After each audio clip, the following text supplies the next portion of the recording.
먼저 로마서 7장 12절 13절 말씀, 로마서 7장 12절 13절 말씀은 한 목소리로 같이 읽도록 하겠습니다. 로마서 7장 12절 13절 이제 앞에 있는 대로 자막으로 같이 읽겠습니다. 이로보건대 율법은 거룩하고 계명도 거룩하고 의로우며 선하도다. 그런즉 선한 것이 내게 사망이 되었느냐? 그럴 수 없느니라. 오직 죄가 죄로 드러나기 위하여 선한 그것으로 말미암아 나를 죽게 만들었으니 이는 계명으로 말미암아 죄로 심히 죄되게 하려 함이라. 아멘. 계속해서 오늘 우리에게 주시는 말씀 마가복음 11장 15절에서 18절 말씀입니다. 제가 15절에서 18절 말씀을 읽겠습니다. 우리 성도님들은 눈으로 따라 읽으시면 좋겠습니다. 그들이 예루살렘에 들어가니라. 예수께서 성전에 들어가사 성전 안에서 매매하는 자들을 내쫓으시며 돈 바꾸는 자들의 상과 비둘기 파는 자들의 의자를 둘러 엎으시며 아무나 물건을 가지고 성전 안으로 지나다님을 허락하지 아니하시고 이에 가르쳐 이르시되 기록된 바 내 집은 만민이 기도하는 집이라 칭함을 받으리라고 하지 아니하였느냐. 너희는 강도의 소굴을 만들었도다 하시매 대제사장들과 서기관들이 듣고 예수를 어떻게 죽일까 하고 꾀하니 이는 무리가 다 그의 교훈을 놀랍게 여김으로 그를 두려워함일러라. 아멘. 이 말씀을 가지고 거룩한 길, 예배와 기도를 회복하는 길이라고 하는 제목으로 함께 은혜를 나누겠습니다. 이 책자 다 가지고 계시죠? 또 새벽에 깜빡하고 안 가지고 오신 분들은 내일부터 꼭 가지고 오시고 이걸 참고로 하셔서 보시면 좋겠고요. 여기 보시면은 이제 우리가 부르는 찬송가에 대한 해설도 있고 그리고 본문도 있습니다. 그래서 이 본문 옆에다가 혹시라도 도움이 되거나 새로운 또 지식 또는 감동 있는 교훈이 있으면 이렇게 노트를 꼭 해놓으셔서 2025년 고난주간을 여러분들 평생에 꼭 기억할 수 있는 그런 이제 소중한 책자로 만들어 가시면 좋겠습니다. 오늘은 이 고난주간 첫째 날 월요일인데요. 이 고난주간 월요일에 주님께서는 성전 정화를 하셨습니다. 오늘 이 성전 정화 사건 이야기가 나오는데요. 마태복음 21장 12절 13절, 누가복음 19장 45절 48절을 보면 이 같은 내용의 본문입니다. 이 마태복음, 누가복음에 비해서 마가복음이 훨씬 더 기록이 상세합니다. 이 마가복음을 통해서 우리는 예수님의 성전 정화 사건을 함께 생각해 보겠습니다. 예수님께서는 성전을 깨끗하게 하신 일을 몇 번 하셨을까요? 틀리면 안 되니까 부끄러우니까 말씀을 안 하시는데 아마 속으로 대답하신 분들도 계실 텐데 예수님은 성전 정화를 2번 하셨습니다. 오늘 말씀처럼 이제 십자가에서 돌아가시기 전에 마지막에 성전 정화를 하셨고요. 그리고 예수님께서는 실제로 또 사역을 시작하시면서 제일 먼저 하신 일도 사실은 성전 정화였습니다. 그게 바로 요한복음 2장 13절에서 22절에 나오는데요.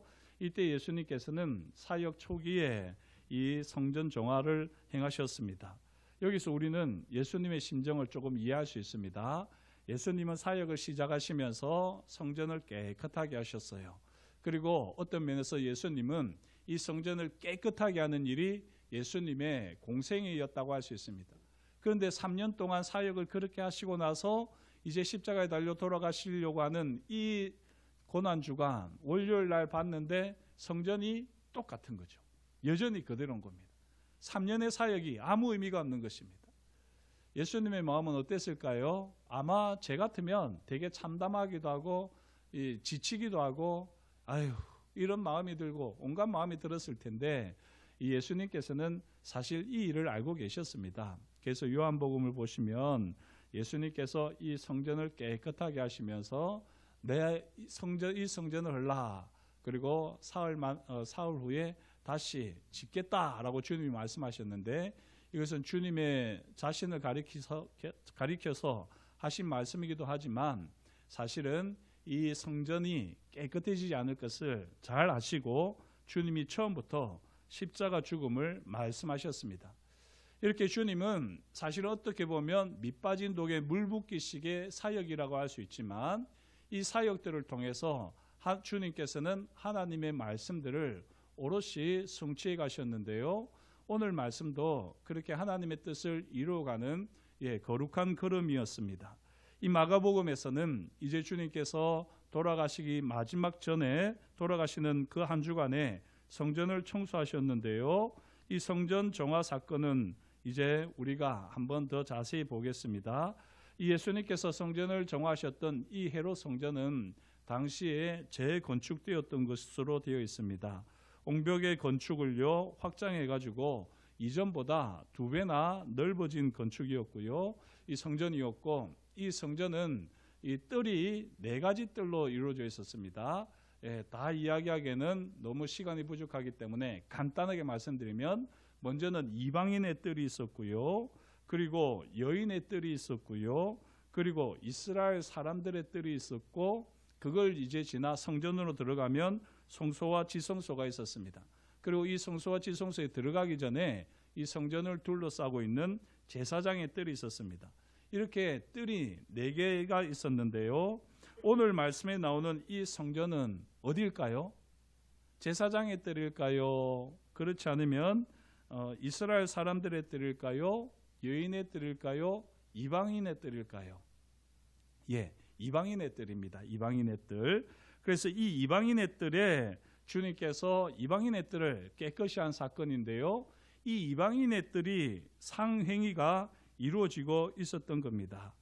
자, 이렇게 상행위가 이루어지고 있었던 것을 예수님께서 자세하게 오늘 말씀에서 보여주는데요. 오늘 말씀을 보시게 되면 15절에 세 종류의 사람이 나오지요. 매매하는 자들, 그리고 돈 바꾸는 자들, 비둘기 파는 자들, 이렇게 세 종류의 사람이 나옵니다.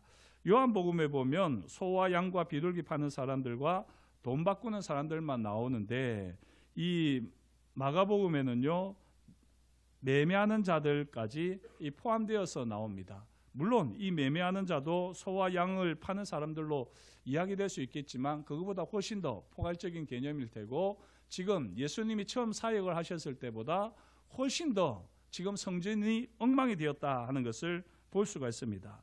이렇게 성전에서 어떻게 이방인의 뜰에서 이런 상행위가 이루어졌을까? 사실 이제 유대인들은 3번의 3대 절기를 지키게 되어 있지 않습니까? 1년 동안 이 3대 명절을 지키려고 할 때에 아주 먼 거리에서 하나님께 드릴 제물을 가지고 오는, 제물로 바칠 짐승을 가지고 온다는 것이 무리입니다. 그리고 또 그렇게 처음에는 좋은 짐승이었겠지만 먼 거리를 오면서 병들 수도 있고요, 다칠 수도 있고, 그렇게 되면 하나님께 드릴 수 없다 보니까 이렇게 해서는 안 되겠다 싶어서 우리가 하나님께 가장 좋은 것으로 드리자라고 하는 아주 선한 의도에서 처음에는 이 하나님께 바치는 제물에 쓸 짐승들을 미리 성전 주변에서 이렇게 관리를 하고 또 교환해주고 돈으로 이렇게 판매를 하고 했었던 것 같습니다. 그런데 이 일이 점점 이제 커지게 되면서 또 이 일을 하면서요, 부패한 지도층과 상인들이 이 서로 결탁을 하는 바람에 이 본래의 취지는 사라지고요, 이걸 통해서 이득을 얻기 시작한 것입니다. 그래서 이 이방인의 뜰에서 판 짐승은 정결한 것으로 여기고 그냥 바로 제사에 사용했고, 만약에 집에서 정성 들여 가지고 온 짐승은 그것이 어떤 것이든지 흠을 찾아가지고는 결국에는 거절해버리는 것입니다. 승인해 주지 않는 것입니다. 이런 일이 발생하다 보니까 누가 짐승을 가지고 오겠습니까?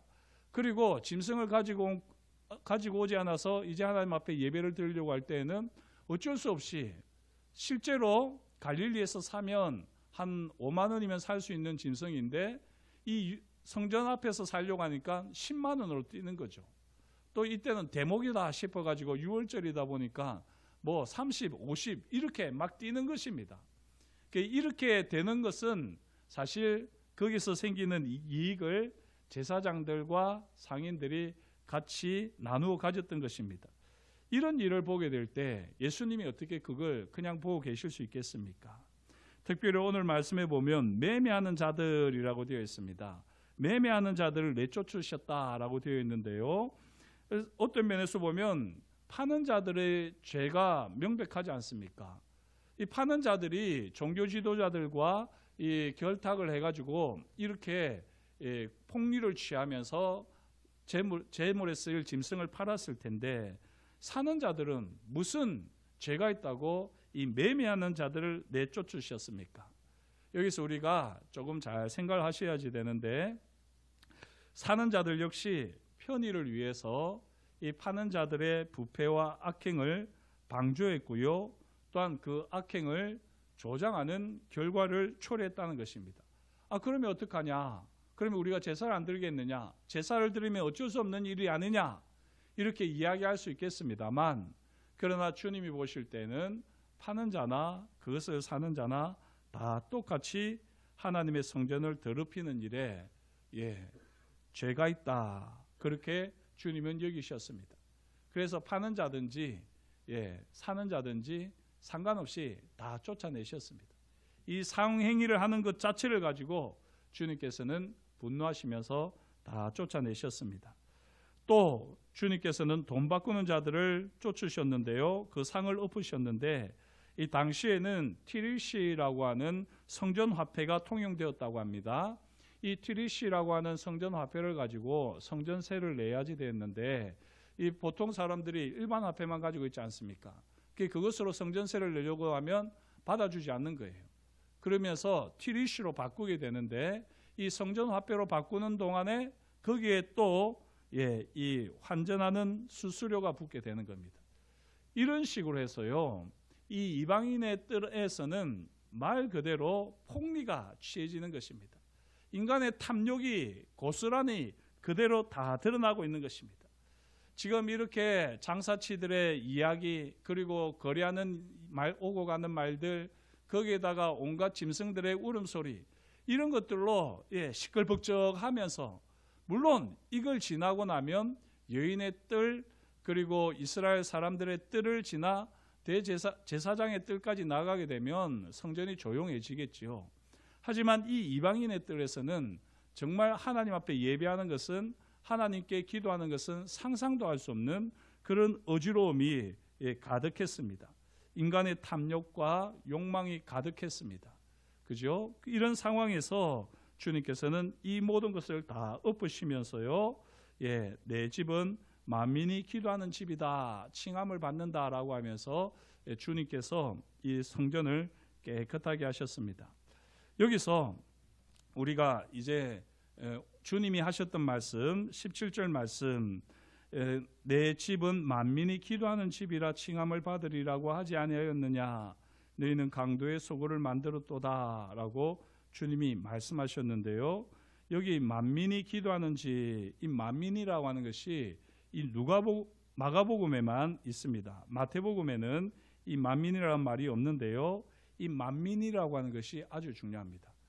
하나님의 성전은 만민이 기도하는 집입니다. 이 만민에는 이방인이 포함될까요? 포함되지 않을까요? 당연히 포함됩니다. 이 기도하는 하나님의 성전은 모든 사람이 다 하나님의 임재와 영광을 구하면서 기도할 수 있는 곳입니다. 하나님을 만나는 장소입니다.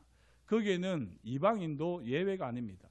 그런데요, 이 종교 지도자들은, 또 이스라엘 사람들은 이 이방인이 하나님을 만나도록 허용되어 있는 장소, 그 장소를 옥의 시장으로 만들어버린 것입니다. 시장통으로 바꿔버린 것입니다.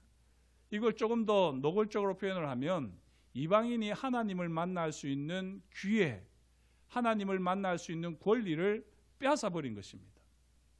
주님이 분노하신 것은 바로 이것입니다. 사랑하는 성도 여러분, 오늘 이 말씀을 통해서 저와 여러분들의 삶의 자리를 돌아보면서요, 우리는 혹시 기독권 세력으로 자리하고 있지는 않는지 우리 자신을 잘 살펴야지 될 것입니다. 혹시 내가 어른이고 아이들이 무슨 신앙이 있다고 이러면서 아이들의 신앙을 무시하면서 아이들이 주님을 만날 기회를 우리가 혹시 망치고 있는 것은 아닌지 우리 스스로를 잘 살펴야지 될 것입니다. 그리고 혹 교회에서 나름대로 이미 자리를 잡고 있는 분들, 이런 분들이 혹 우리 편리대로 생각을 하고 우리 편한 대로 생각을 하면서 정말 처음으로 교회 온 분들, 정말 하나님을 만나고 싶어서 하나님께 기도하고 하나님께로부터 응답을 받고 싶은 그런 마음으로 왔는데, 이 와보니까 기도할 것도 없고 찬양할 것도 없고 하나님 앞에 조용히 머무를 것도 없는, 사람들이 웃고 즐기고 자기들끼리 행복해하는 그 상황 속에서 하나님을 만날 만한 곳이 하나도 없게 되면 이것은 주님이 화내실 만한 일이라는 것입니다. 혹 우리 교회가 이런 교회가 되어서는 안 되겠죠. 우리 한국 교회의 모습이 지금 이와 같지는 않습니까? 우리 한국 교회가 지금 정말 하나님이 어디 있느냐, 하나님이 살아계시냐, 하나님이 역사하시냐, 이런 진지한 고민을 가지고 교회에 묻게 될 때에 이 교회가 답을 해줄 수 있을 만큼 거룩하냐, 교회가 답을 해줄 수 있을 만큼 의로우냐, 교회가 답을 해줄 수 있을 만큼 선하냐, 그렇게 물을 때에 우리는 조심스럽게 고개를 뚫을 수밖에 없지 않습니까? 오늘날 선이 아니라 악이 발견되는 것이 교회이고, 의가 아니라 불의가, 거룩이 아니라 부정이 만연한 것이 교회로 이렇게 전락해버린 것은 아닌지 우리 스스로를 한번 잘 살펴봐야지 될 것입니다. 바라기는 저와 여러분들이 주님께서 걸어가신 이 십자가의 길, 특별히 오늘은 거룩한 길을 주님과 함께 걷습니다. 우리는 바울의 말을 통해서 잘 알고 있습니다. 이제 예수님께서 십자가에서 돌아가시면서 죽으시면서 더 이상 성전은 필요 없게 하셨습니다. 그렇지 않습니까? 주님이 죽으시면서 하나님 은혜의 보좌 앞으로 나아가는 그 길을 열어놓으셨고요. 이제는 장소와 상관없이 신분을 막론하고 또 남녀노소 모든 사람들이 누구나 예수 그리스도의 십자가를 힘입어서 하나님의 은혜 보좌 앞으로 나아가는 길이 열렸습니다. 이 길을 통해서 우리는 하나님의 임재와 영광을 경험할 수 있어야지 되는데, 과연 우리가 그런 삶을 제대로 살아내고 있느냐, 또 많은 사람들에게 이 길을 우리가 제시해 줄 수 있느냐, 우리가 한번 스스로 물어야 하겠습니다. 바라기는 저와 여러분들이 이 주님이 걸어가신 길을 따라서 거룩한 삶을 살아가는 동안에 주님께로 나아가는 길을 활짝 열어놓는 하나님의 사람들이 될 수 있기를 축복합니다. 오늘 이 성전을 가만히 보면요, 이방인의 뜰에서 이루어지고 있는 일을 보면 그 다음에 그 안으로 들어가서 무슨 일이 있을지가 가늠이 되는 것 아니겠습니까? 여기서 지금 하나님 앞에 드릴 제물이 제대로 다루어지지 않는데 부정과 부패에 의해서 만들어지는 이 제물을 가지고 하나님 앞에 예배하는 것을 하나님이 받으실 수 있겠습니까? 우리의 삶의 자리도 우리가 정말 하나님 앞에서 악이 아니라 선을 이루기 위해서, 불의가 아니라 의를 이루기 위해서, 부정이 아니라 거룩한 삶을 살기 위해서 몸부림치며 예수 그리스도의 십자가를 우리가 의지하지 않는 이상은 우리는 거룩한 길을 살아갈 수가 없습니다. 그리고 우리가 그렇게 거룩한 길을 살아가지 못하는 만큼 이방인들이 하나님을 만날 기회를 우리가 막고 그 거룩한 길에 우리가 걸림돌이 되고 방해가 될 수도 있습니다. 바라기는 저와 여러분들이 이런 삶이 되지 않기를 주님 앞에서 주님의 이름으로 권면을 드립니다. 우리의 삶의 자리를 돌아보시면서요, 다시 한번 예배와 기도를 회복하는 그런 우리 모두가 될 수 있으면 좋겠습니다.